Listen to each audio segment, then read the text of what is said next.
There is a stone tower hidden in the farm country south of Hastings, Minnesota, and almost no one knows it is here. It stands 3 stories tall, a lone shaft of pale sandstone rising out of a dry hillside of copper grass and bur oaks. For thousands of years it has weathered wind, frost, and rain, and it is the last of its kind left standing in this entire county. Today we climb the short footpath that leads up to it, through a prairie that clings to a bluff above the great river. Watch your step on the loose sand, and come with me to meet Chimney Rock.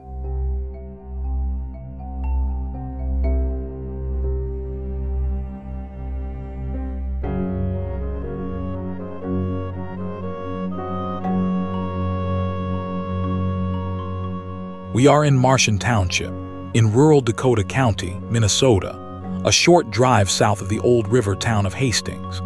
This is the bluff country of the Mississippi River, where the land breaks from flat farm fields into steep, wooded ridges and sun-baked slopes. The whole 76 acres around us is protected as Chimney Rock Scientific and Natural Area, one of a statewide network of such sites set aside by the Minnesota Department of Natural Resources. There are no visitor centers here, no paved paths and no fees, only a worn footpath and a hand-drawn sense of where to walk. It is a quiet, working landscape of prairie, savanna, and stone, and the coordinate at our feet reads 44.63 degrees north.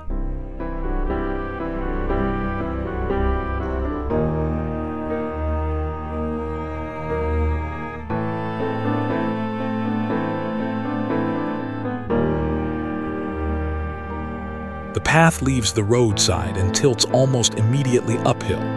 Under our boots, the soil is thin and gritty, sand mixed with crushed rock, the kind of ground that drains dry within hours of any rain. The grass here grows in bunches rather than a lawn, and by the 1st of October, it has already turned to shades of rust, gold, and bleached straw. This is not a manicured park trail, but a route packed down by the feet of the few who come looking for the rock. Every step upward opens a little more of the valley behind us.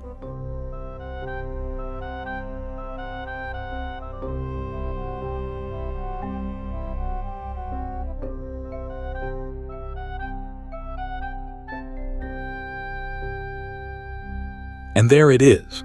Chimney Rock is a tower of sandstone roughly 30 feet tall and about 10 feet wide, standing alone where the softer land around it has long since worn away. In 1905, a Minnesota geologist called it the most picturesque and perfect example of columnar rock weathering in the state, and more than a century later that description still holds. Its surface is grooved and pitted where centuries of freezing and thawing have flaked the grains loose.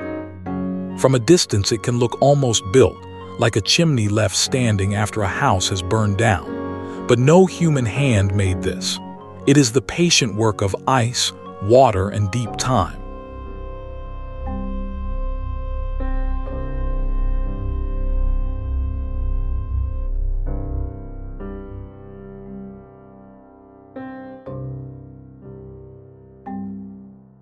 Standing at its base and looking up, you begin to understand how fragile such a thing really is. Run a hand near the stone and grains of sand come away as easily as sugar from a loaf. Sandstone is nothing more than ancient sand, grain by grain, pressed and cemented together over unimaginable spans of time. A pillar this slender, made of a rock this soft, should not survive at all in a climate of hard Minnesota winters. Yet it does, and the reason lies both in what caps its head and in how it was born.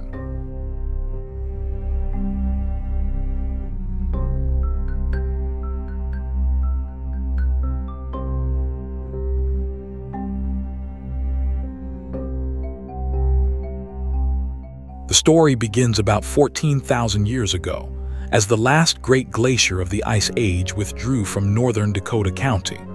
As that wall of ice melted, it released enormous torrents of meltwater that tore across the landscape, carving valleys and stripping away soft rock. The chimney was left behind when this rushing water eroded away a broad mesa of sandstone, cutting down around a single resistant column and leaving it isolated. In geologic terms, it is what is called an erosional remnant, a survivor of a surface that has otherwise vanished. Everything you see standing today is what the flood chose not to carry off.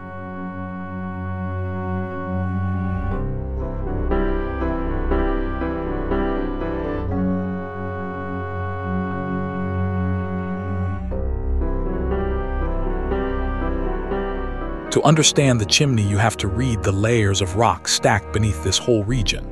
Near Hastings, low along the Mississippi, lies the Jordan Sandstone, a Cambrian layer of pale, loosely cemented sand. Above it rise the rocks of the Prairie Du Group, a thick body of Wanoda dolomite topped by the sandstones and dolomites of the Shakopee Formation.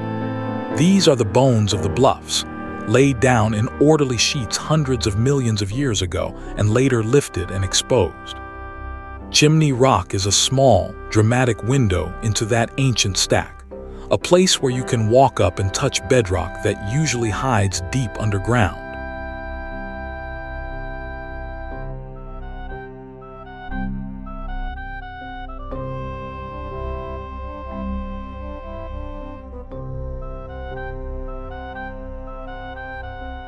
Look down at the trail and you can see that same story written in miniature. The path is a scatter of sand and small gravel, the loose debris of rock that is slowly returning to the grains it came from. Nothing here holds water for long, which is exactly why the plants that grow around us are the tough, drought-hardened survivors of the dry prairie. In a wetter soil, trees would crowd in and shade this slope into forest within a generation. But the sand, the sun, and the steepness keep the woods at bay. Geology, in other words, decides what can live here.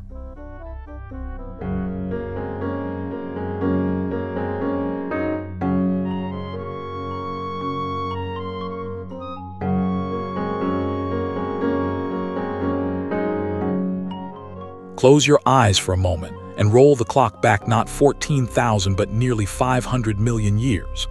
Minnesota then sat near the equator, drowned beneath a warm, shallow tropical sea that came and went across the continent. The Jordan Sandstone was laid down as that sea slowly withdrew, its shifting tides sorting and spreading clean beach sand across a vanished shoreline. Grain by grain, over ages, those sands were buried, compressed, and cemented into stone. The very sand that slips loose under our boots today began as the floor of an ocean older than the first forests on Earth.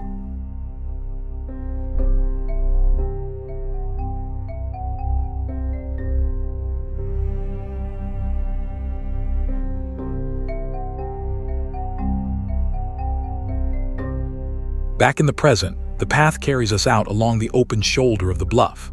The land falls away, and the wind that was blocked below now moves freely across the grass. This exposure is part of what makes the place so harsh and so rare. Up here there is little shelter from summer sun or winter gale, and the plants must anchor themselves against a slope that is always trying to slide downhill. It is a hard place to make a living, and yet it teems with quiet life.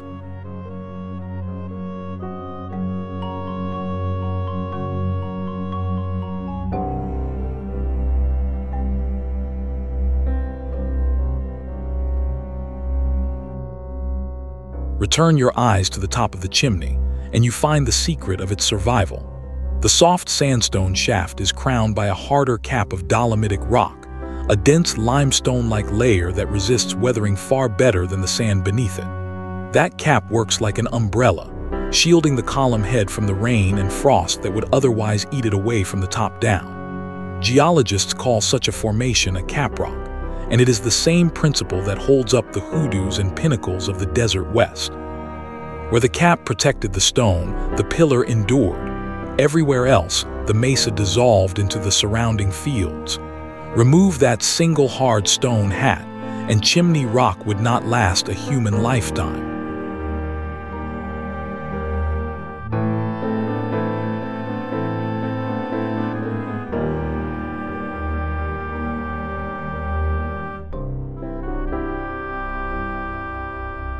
The dry, steep slope we are standing on has an old and unusual name.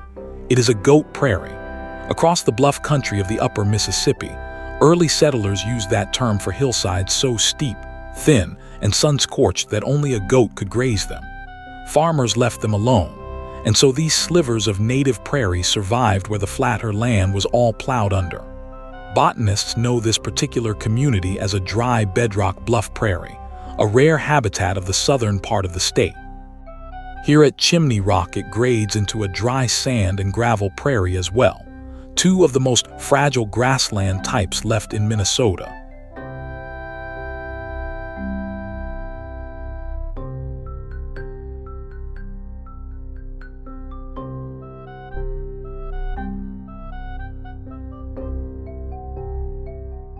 Pause here and simply take it in. The slope drops away in a wave of bunchgrass, each clump spaced apart with bare, sandy ground between them. There is no continuous turf, because water is too scarce for the grass to close ranks. In late summer, this hillside can bake to well over 100 degrees at the soil surface, hotter than almost anywhere else in the region. The plants that thrive here are specialists, built for drought, heat, and a slope that faces the full afternoon sun.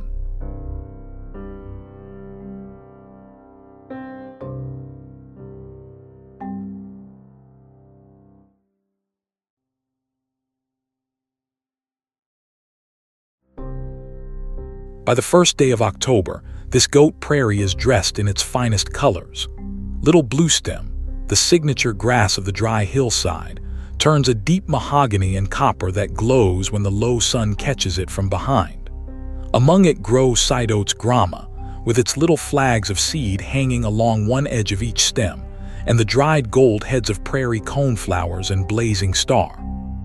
Earlier in the year, this same ground carries pasque flowers, prairie smoke, and even prickly pear cactus clinging to the driest ledges.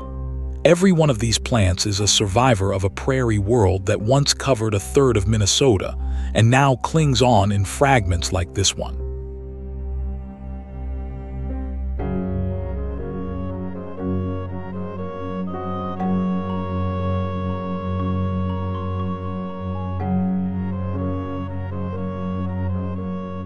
Along the edges of the path, the year is quietly ending and beginning at once.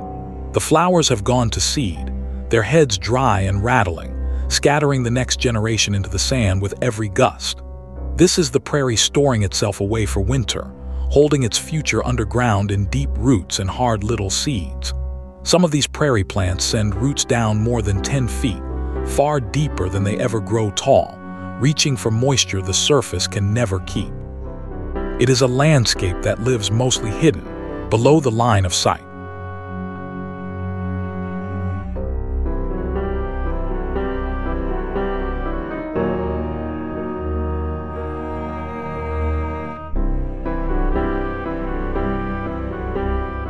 Where the slope eases and the soil deepens a little, the open prairie gives way to oak savanna. This is a rare halfway world, neither true prairie nor closed forest, where scattered bur oaks and pin oaks stand like islands in a sea of grass.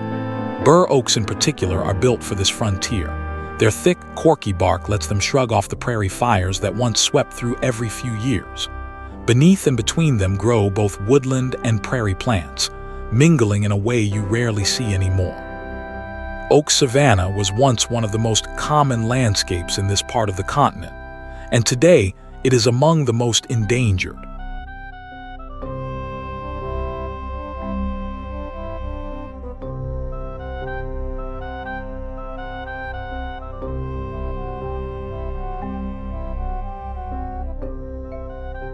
Walking in among the oaks, the light changes and softens. These are not the tall, straight trees of a crowded forest, but broad, low-limbed veterans, spreading wide because they grew up with room to reach. Some of the larger bur oaks on bluffs like this one have stood for well over a century, perhaps far longer. Their acorns feed deer, turkeys, and squirrels, and their open canopies let enough sun through to keep the grass alive below. It is a gentle, park-like place, and it exists only because fire and thin soil kept the forest from ever closing in.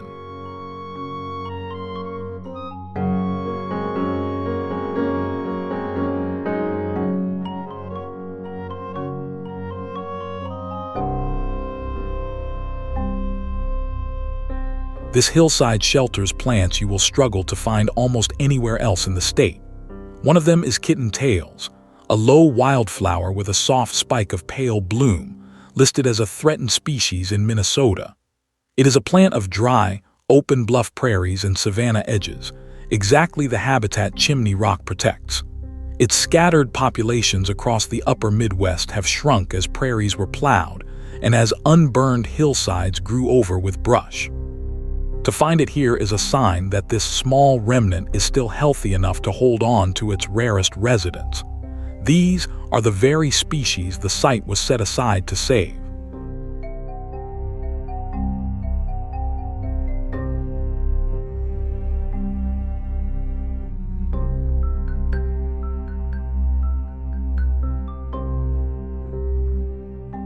Kitten tails does not stand alone. Chimney Rock is home to at least 4 rare plant species, among them narrow-leaved pinweed, a slender plant listed as endangered in the state. Pinweed survives on bare, disturbed sand, precisely the kind of raw, open ground this dry prairie keeps in supply. Plants like these are why botanists and land managers treasure a site that a passing driver would never look at twice. In a landscape almost entirely converted to farms and towns, these few acres are a living archive. Lose them, and some of these species lose their last foothold in this corner of Minnesota.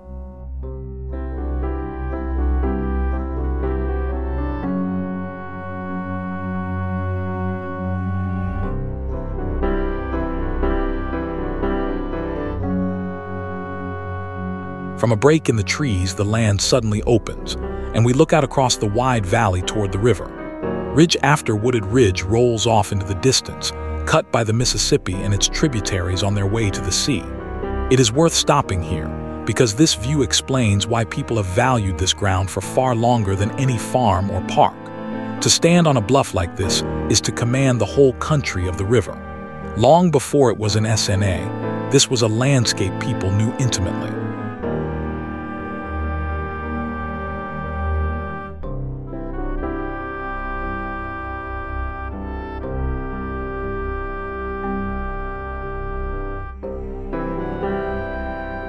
These bluffs and river valleys are the homeland of the Dakota people, who have lived here since long before any European set foot in the region. The Dakota call this land Mni Soda Makos, the land where the water reflects the skies, and they regard it as the place of their ancestors. The Mississippi and its tributaries were highways, larders, and sacred geography, and villages and gathering places dotted the confluences downstream. Today, 4 Dakota communities are federally recognized in Minnesota, among them the Prairie Island Indian Community, whose lands lie along this same stretch of river not far to the south. To walk this bluff is to walk through a landscape that has been home to people for many thousands of years.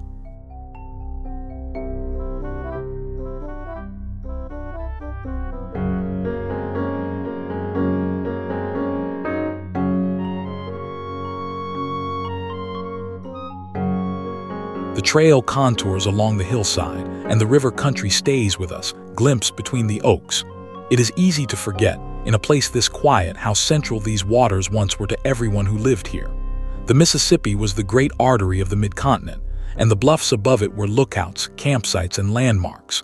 A tall, pale spire of rock, visible from a distance across open prairie, would have been noticed by everyone who passed.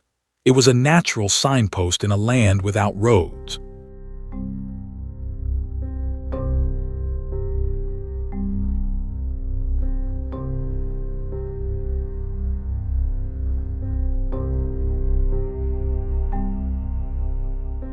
This is Confluence Country, a place defined by the meeting of waters. Just north of us, the fast Little Vermilion River tumbles over its falls at Hastings and spreads into the Mississippi bottoms. Downstream, the Cannon River adds its own flow near Red Wing, and the valley widens into broad, braided channels and backwater lakes. This whole reach of the Mississippi is protected today as a national river and recreation area, threading from the Twin Cities down past Hastings toward the Iowa line.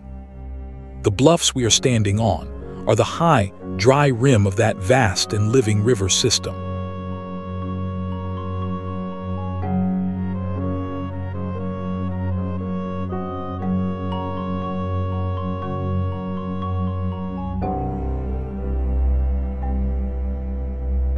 When settlers began moving into Dakota County in the 1800s, Chimney Rock quickly became a well-known landmark.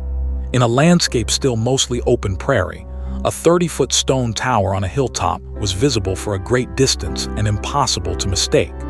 Travelers used it to find their way, and neighbors used it as a meeting point and a name for the surrounding country. It appears in the memory of the district as one of those fixed, familiar things that everyone knew. For generations of local families, the rock was simply part of home.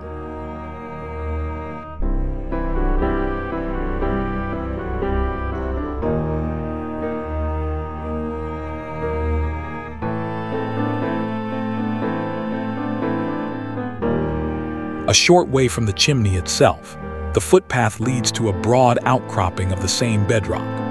Here the sandstone lies exposed in low shelves and ledges rather than a single tower, worn smooth and rounded by the same weather. It is a good place to sit and rest, and to see how the whole hilltop is really one body of stone breaking through the thin prairie soil. The chimney is not a freak or an accident. It is simply the tallest surviving piece of a rock layer that lies just beneath our feet everywhere on this ridge. The tower and the outcrop are two chapters of the same stony story.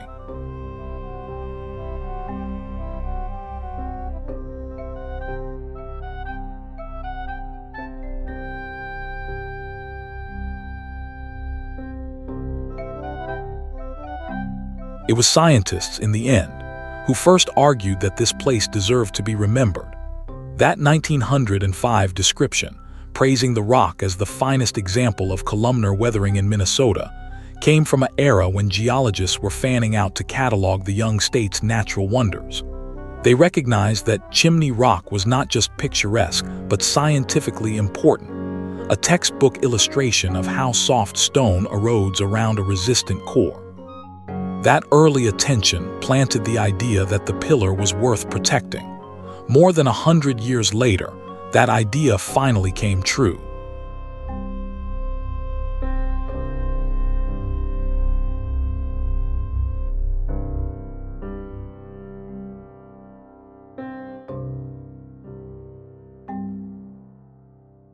Chimney Rock was once not alone.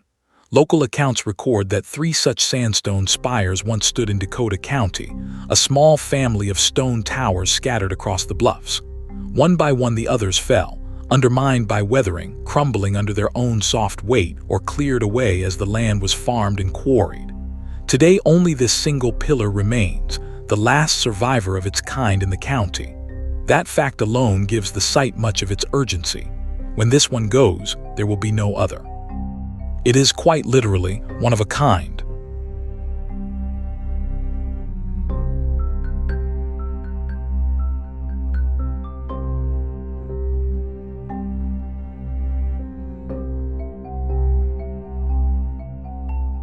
The footpath winds on, faint and unhurried, exactly as an SNA trail should be. There are no boardwalks, no interpretive signs every 100 yards, no crowds. That plainness is deliberate, because this place is managed first for the land itself and only second for us. Walking it, you feel less like a tourist and more like a guest in someone's home, asked to tread lightly and leave no trace.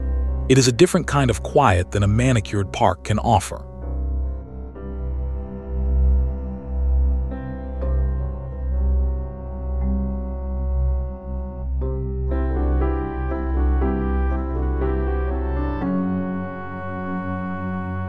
Chimney Rock belongs to Minnesota's system of scientific and natural areas, a program with a very particular mission. Unlike a state park, an SNA is set aside not mainly for recreation, but to preserve the rarest and most intact examples of the state's native landscapes for research and education. These are the places that hold endangered plants, undisturbed prairies, unusual bedrock, and old-growth remnants, the living reference points against which everything else is measured. Because they are fragile, the rules are strict. Visitors stay on foot, dogs are not allowed, and nothing is collected or disturbed. The whole idea is to keep a few pieces of the original Minnesota exactly as they were.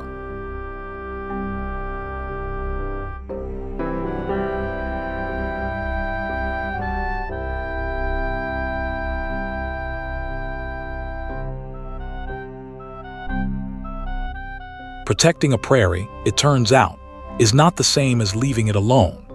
Without the fires that once swept these hills every few years, brush and trees like red cedar and invasive buckthorn quickly move in and smother the open grassland.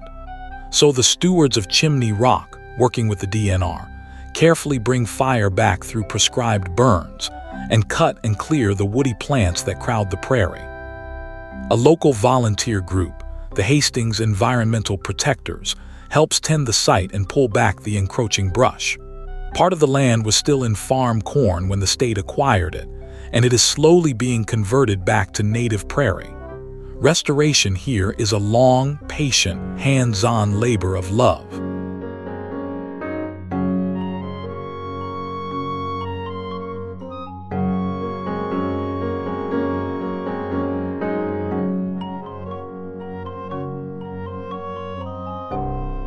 You can read that work in the ground around us. On the slopes where the brush has been cleared and the fire allowed to run, the native grasses and flowers return with surprising speed, their deep roots waiting for the light. Where the cedars had taken over, the prairie was dark and lifeless beneath them. Where they are gone, it breathes again. It is a reminder that a place like this is not a museum piece but a living system, one that responds when we tend it well. Every open, sunlit acre we walk across is the result of somebody's deliberate care.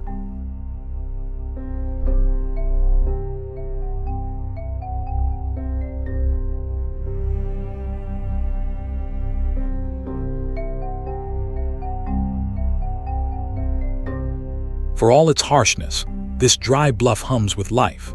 More than 20 species of birds have been recorded here, from bluebirds working the savanna edges to hawks riding the updrafts along the ridge.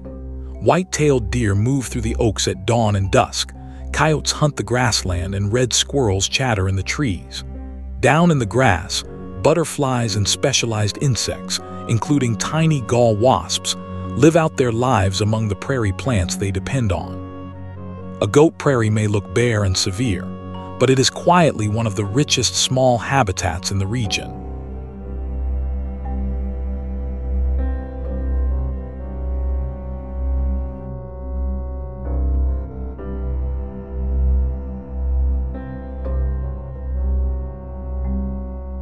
The afternoon light is going long and gold now, the way it does on an October evening in Minnesota. The grasses catch it and seem to glow from within, each seedhead lit like a small torch. Our whole hike has covered barely 3/4 of a mile, and yet it has carried us across 500 million years and thousands of human generations. That is the gift of a place like this. It packs deep time and deep meaning into a short walk on a small hill.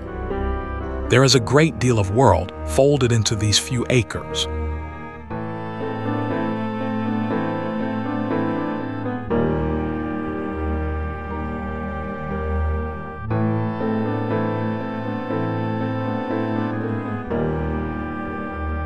Take one last long look across the autumn bluff. The oaks have begun to turn, their leaves shifting to bronze and russet and deep wine red, while the little bluestem burns copper across the open slopes. Above it all, the pale chimney stands catching the last of the sun, unchanged and unbothered, as it has stood through 14,000 autumns before this one. This is the season the bluff country wears best, when color, low light, and cool air come together over the river valley. It is a landscape that rewards anyone willing to seek out its quiet, hidden corners.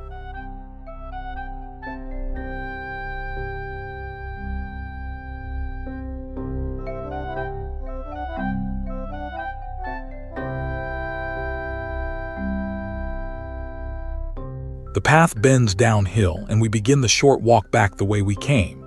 Behind us, the chimney slips out of view among the oaks, left to its long, silent vigil above the river. It has outlasted glaciers, settlers, and its two vanished siblings, and now it stands under the protection of the state and the care of its neighbors. If ever you find yourself in the bluff country south of Hastings, seek it out. Walk gently, stay on the path, and let this rare place keep its quiet. Some of the finest wonders are the ones that ask you to come looking.